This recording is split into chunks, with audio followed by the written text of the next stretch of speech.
conoces bien, sabes mi proceder, mi mentalidad.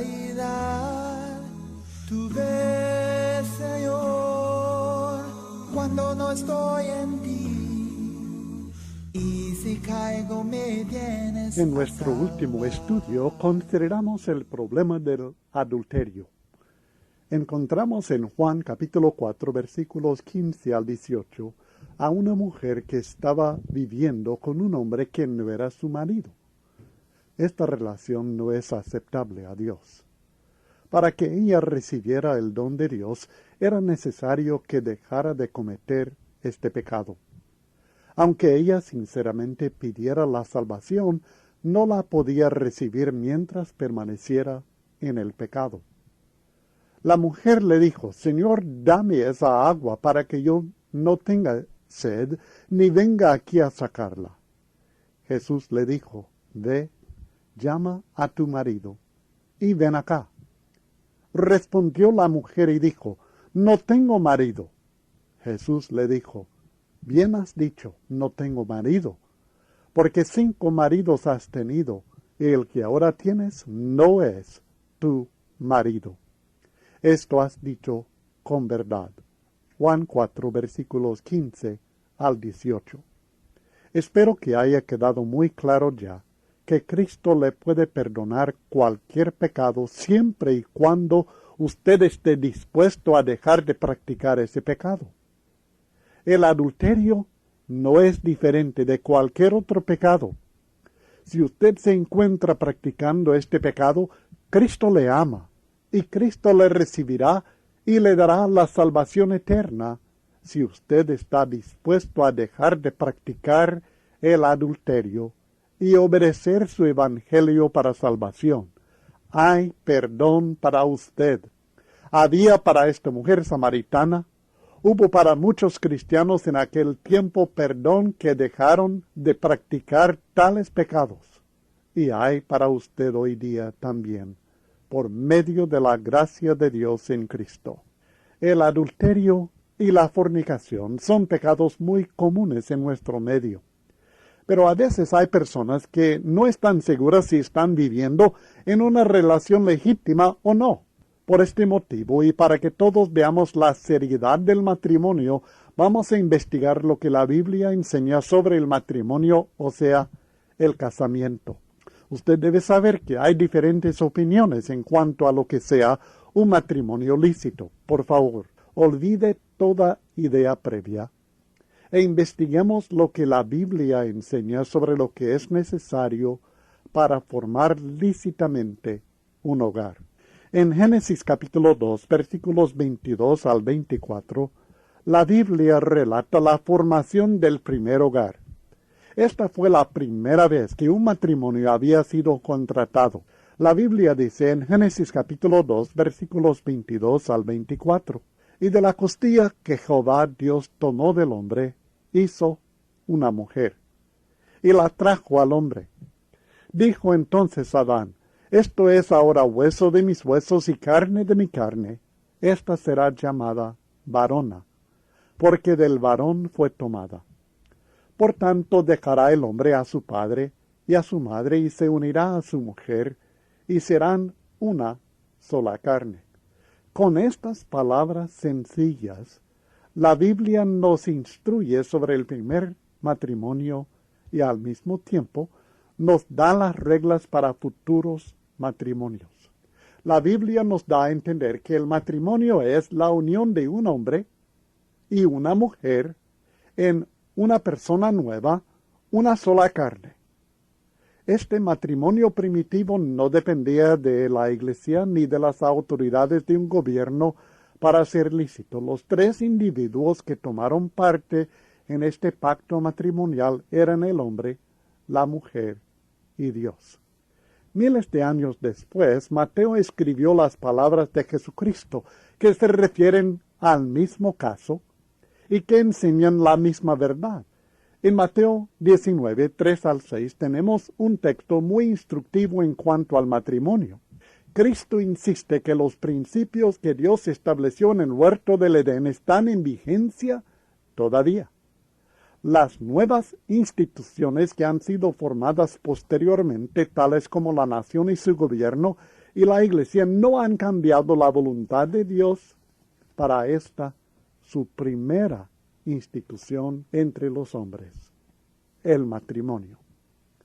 La Biblia dice en Mateo 19, versículos 3 al 6. Entonces vinieron a él los fariseos, tentándole y diciéndole, ¿es lícito al hombre repudiar a su mujer por cualquier causa? Él respondiendo les dijo, ¿no habéis leído que el que los hizo al principio, varón y hembra los hizo? Y dijo, por esto el hombre dejará padre y madre, y se unirá a su mujer, y los dos serán una sola carne. Así que no son ya dos, sino una sola carne. Por tanto, lo que Dios juntó, no lo separe el hombre. La respuesta de Cristo a los fariseos nos enseña primeramente que la voluntad de Dios es que un hombre se case con una mujer por toda la vida. Por eso, no creó dos hombres y una mujer, ni viceversa, sino uno por una para toda la vida. Y en cuanto a la formación de la unión entre hombre y mujer que se llama matrimonio, Cristo repite las sencillas enseñanzas de Génesis. El hombre y la mujer tienen que decidir que quieren formar un nuevo hogar. Cuando ellos hacen esta decisión o pacto, dejando sus padres y uniéndose, Dios los junta. Tengamos en claro que en este texto no aparece ni alcalde, ni gobernador, ni sacerdote, ni predicador, ni pastor, ni ninguna otra autoridad gubernamental ni eclesiástica. Están el hombre, la mujer y Dios. Esta es la razón por que ningún representante del gobierno y ningún representante religioso tiene poder ni derecho de juntar a dos personas en la unión santa que es el matrimonio, o de separar a dos personas que han sido unidos por Dios. Dios es el único que puede hacerlo, y lo hace, cuando dos personas hacen pacto legítimo en su presencia. No obstante, esto no significa que sea aceptable ante Dios el matrimonio sin el casamiento civil. La autoridad civil es servidor de Dios para tu bien. Romanos 13, versículo 4. No cumplir con el casamiento civil es no cumplir con lo que requiere un servidor establecido por Dios para nuestro propio bien. Quien se opone a la autoridad, a lo establecido por Dios, resiste, y los que resisten acarrean condenación para sí mismos. Romanos 13, versículo 2. ¿Cómo puede ser aceptable ante Dios el oponerse a lo que Él mismo ha establecido? Hay que obedecer no solamente para evitar el castigo de la ley, sino también por causa de la conciencia. Romanos 13, versículo 5. El cristiano, la persona que desea seguir la voluntad de Dios, no puede actuar con buena conciencia en el matrimonio si no cumple con el requisito legal.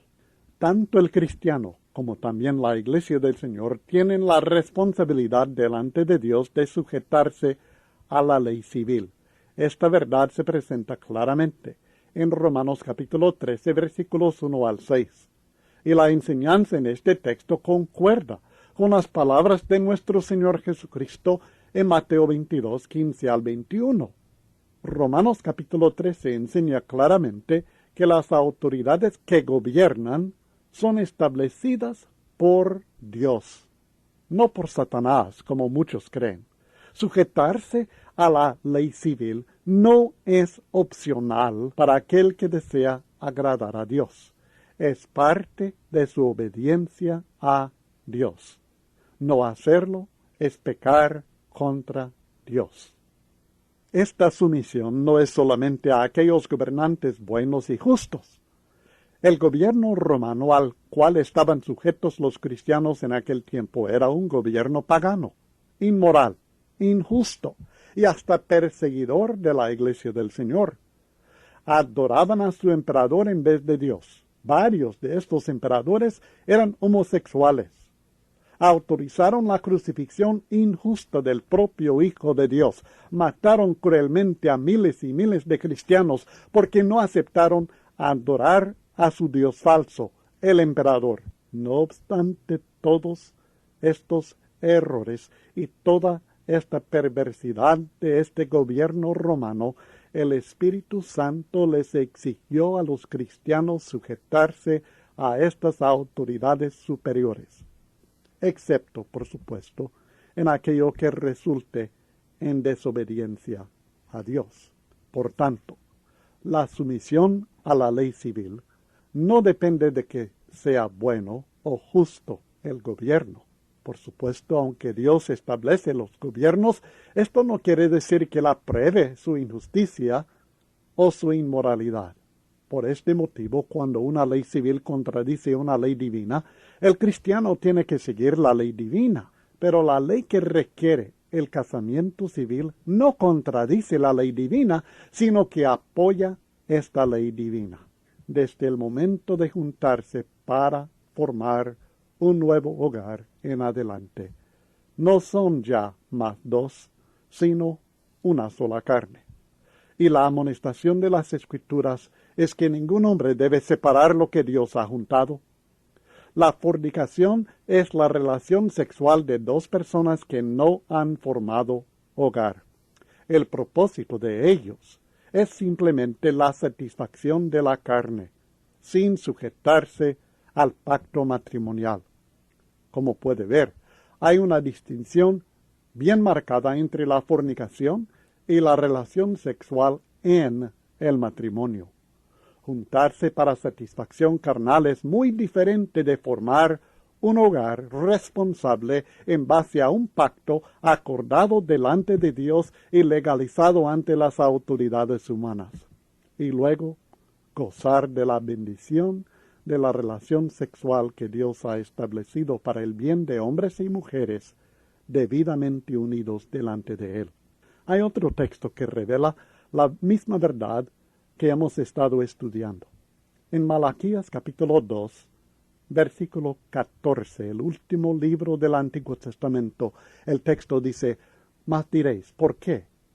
Porque Jehová ha atestiguado entre ti y la mujer de tu juventud, siendo ella tu compañera y la mujer de tu pacto». Fíjese bien, que la Biblia enseña que la compañera es la mujer del pacto, un pacto del cual Jehová ha sido el testigo.